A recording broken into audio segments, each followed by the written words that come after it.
Hello and welcome back to Tomb Raider with me, Matthew Caddis, aka Poogie. We're going to go through the rest of the Lost Valley. Not much, it's a bit of backtracking all the way back to the beginning of the level and going upstream to actually find the cog machine, of course, to power up with the cogs we got in the last episode. So yeah, the problem, as I've mentioned at the beginning of this level, the underwater current will push you back, so you can't swim up there. So we have to take the long route, I'm afraid, which involves a lot of running jumps and being careful of the ceiling. Seriously, Lara can hurt her head if you're not careful. Seriously. But that being said, let's see our surroundings. Again, because of my TV, I actually switched to the classic game mode, which, yeah, I've already said that. If you want to play in that mode, fine. And there's an example of Lara getting a concussion during the level. Seriously.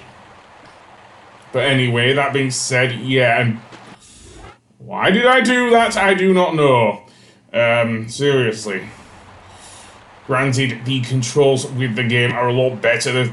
Well, if I'm going to be honest, if we're going with the original tank controls, I'm glad that Aspia and Crystal Dynamics went for the style of Tomb Raider 3 onwards rather than Tomb Raider 2. Especially since Tomb Raider 3 does bring in the sprint move, which, of course, is mapped to the R2 button, both in the remastered version of Tomb Raider 3 and the current version of, or should I say, and the original version of Tomb Raider 3, should I say. So, yeah. But that being said, let's get over the gap first.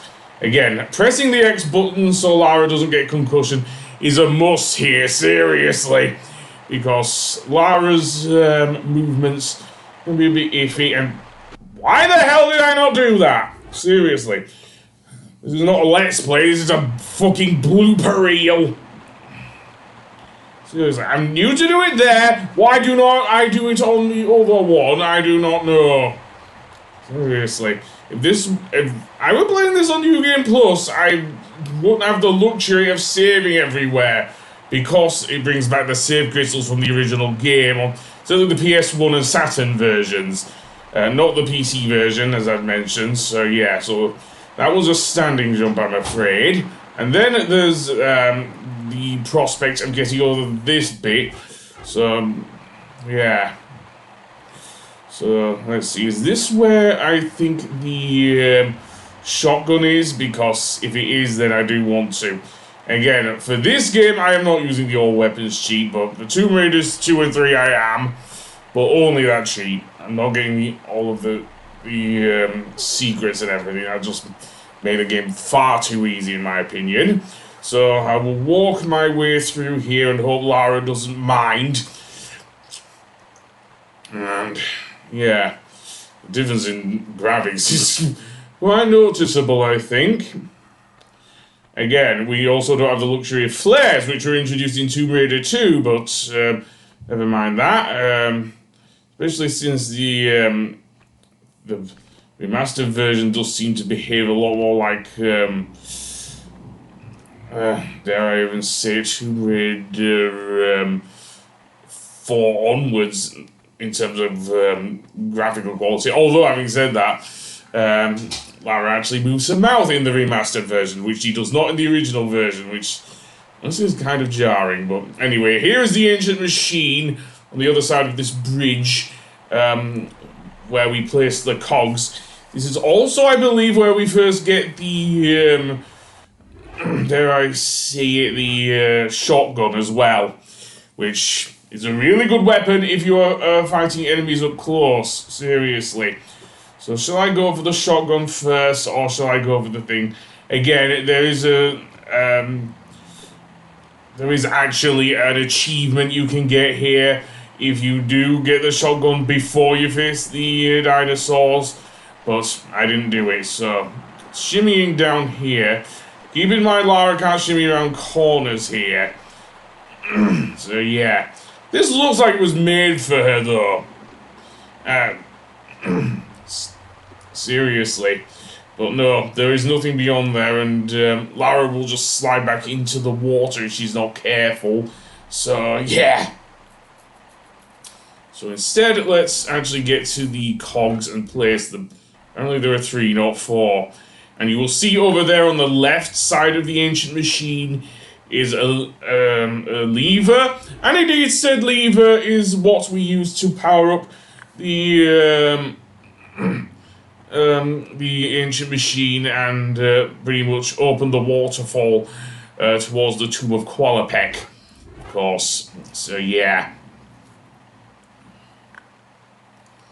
With that, we can actually go over to the switch and indeed pull it, and it will start whirring into action, thus opening up the waterfall.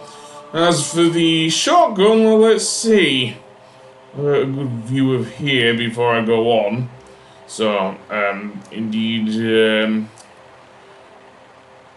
that whole shimmy thing was weird because where it was. So I'm apparently going back across the bridge here, though facing towards the waterfall ahead. So yeah, you can see on there, on the right is where the thing is.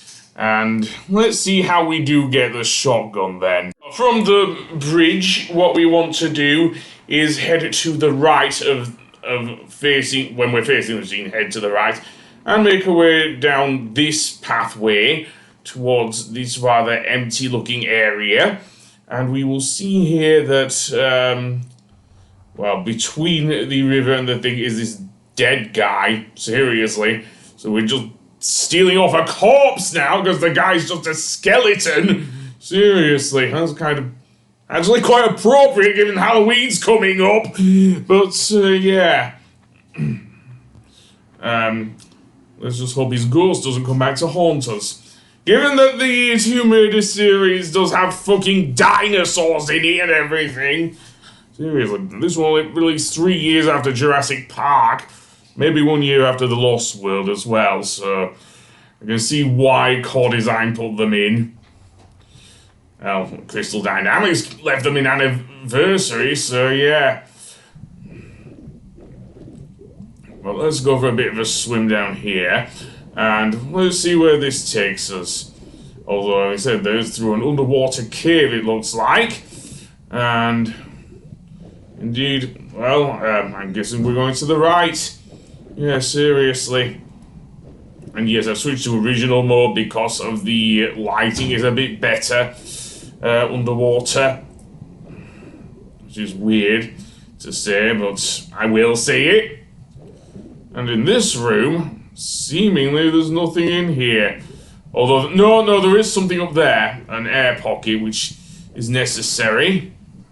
And in this room, it looks like we're in some sort of hair area. Area full of hair. I don't know if this is part of Vilcabamba or not, but yeah. Over here we have seemingly some more shotgun shells. But nothing else in this room, seriously. Looks a bit bare if you ask me. But anything to power up our new weapon. So that being said, we end up back in this cave. I believe this is the cave that leads us into the valley proper. So where I want to go now is back towards the area where the waterfall was, at the bottom of the waterfall. And go that way. Yeah, seriously. Because now we can actually get into the Tomb of Qualopec and indeed explore that. Where I will go on the next episode, as I say. I'm not going to do that now. So yeah. So down we go then. And indeed I can easily jump into the water if need be. So if we actually face towards the waterfall, you will see that where it was coming down earlier, there is now a pathway, and that will lead us to the Tomb of Qualopec, so yeah. Good to know. Anyway, I'll see you on the next one. Goodbye!